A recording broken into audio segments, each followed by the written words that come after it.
All right, now, how could we have a pope?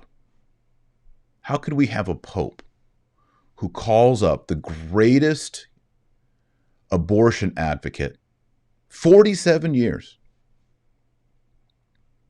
with the strongest position in favor of abortion, with Kamala Harris, who is the most pro-abortion VP candidate in the history of America? He calls them and wishes them congratulations and gives blessings. Blessings and congratulations is what the statement says. Biden could be lying. Maybe the Francis didn't do that, but I'm going to assume here that when Biden says the Pope called and gave blessings and congratulations, that is the case. How have we got to such a low estate where we once had, just over 100 years ago, Pope Pius X, a warrior, a saint, a good man. And here we are with the Pope who has protected abusers. The McCarrick report that came out 2 days ago was timed to overshadow a news report coming out in England about how the Catholic Church in England had been protecting abusers. It was a double whammy. They released the McCarrick report in the hubbub of the American election, so it would get buried in a 24-hour news cycle, which has basically already happened, and also to cover up this big cracking scandal in the Catholic Church in England, which also came out the same day. It's disgusting. It's wrong. We have a pope who confirmed the state-run communist bishops in China.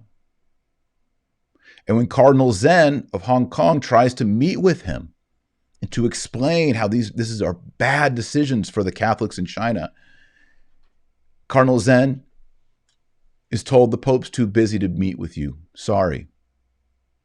And leaves him outside the door. We have a Pope that says you can receive communion if you're civilly divorced and civilly remarried outside the sacrament of matrimony. And then we have 4 cardinals say, well, can you clarify this? We hear you saying this. We just want to know, talking about the 4 dubia cardinals, the dubia brothers. Here we are. No answer. No answer. And it seems that whether you call them restrictions or sanctions, that Francis did lift whatever restriction sanction off of McCarrick that had been there under Benedict. The McCarrick report doesn't talk about 2 things that I wanted to know about.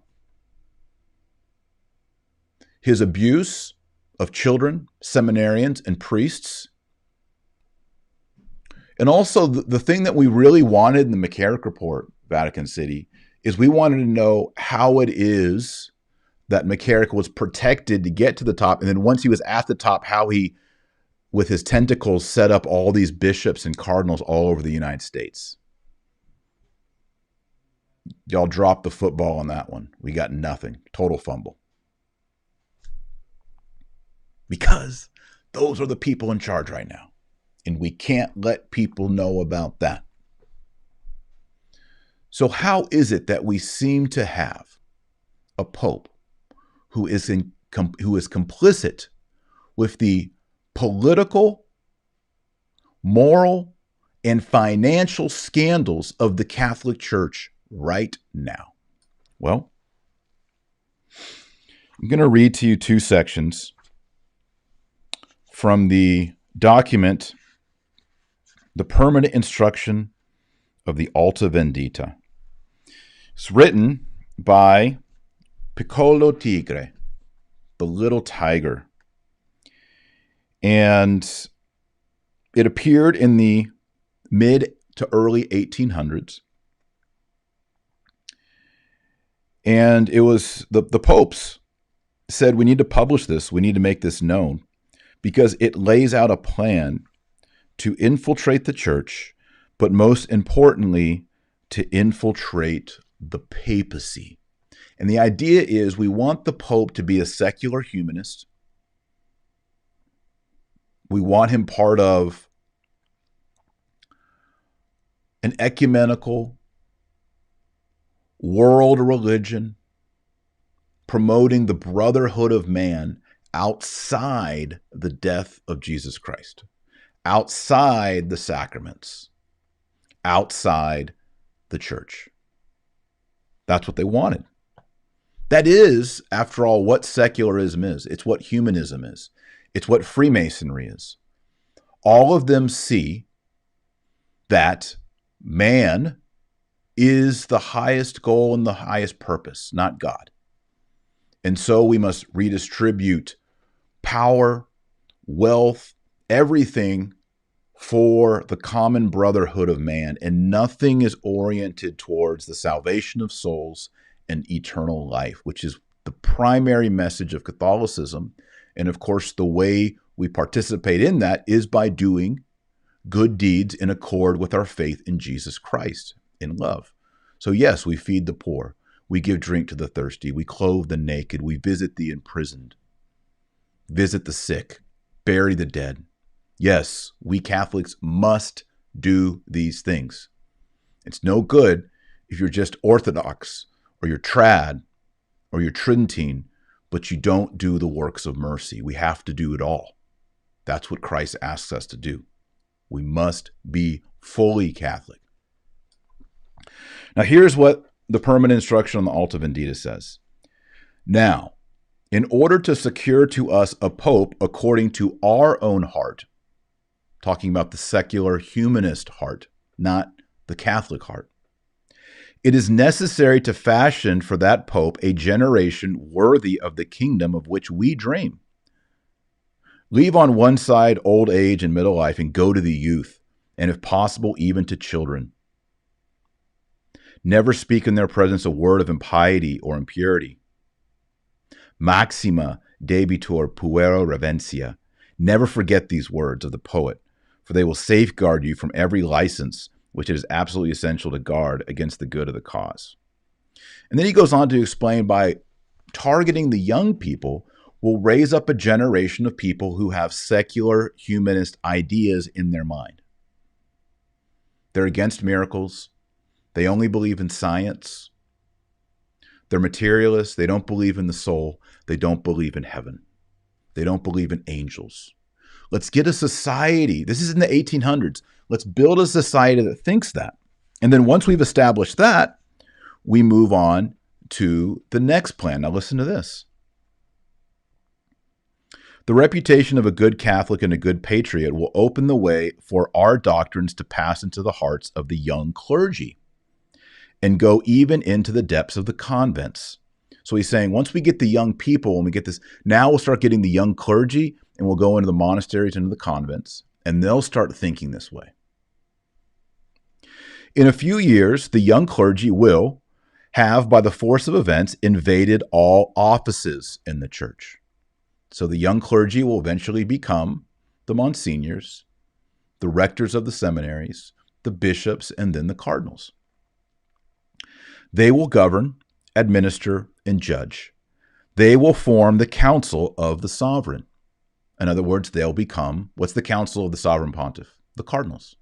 So eventually, we will raise up our people from young people, young clergy, young monastics, young nuns, and then into the hierarchy, and then into the inner council of the sovereign pontiff, that is, the cardinals. They will be called upon to choose the pontiff who will reign.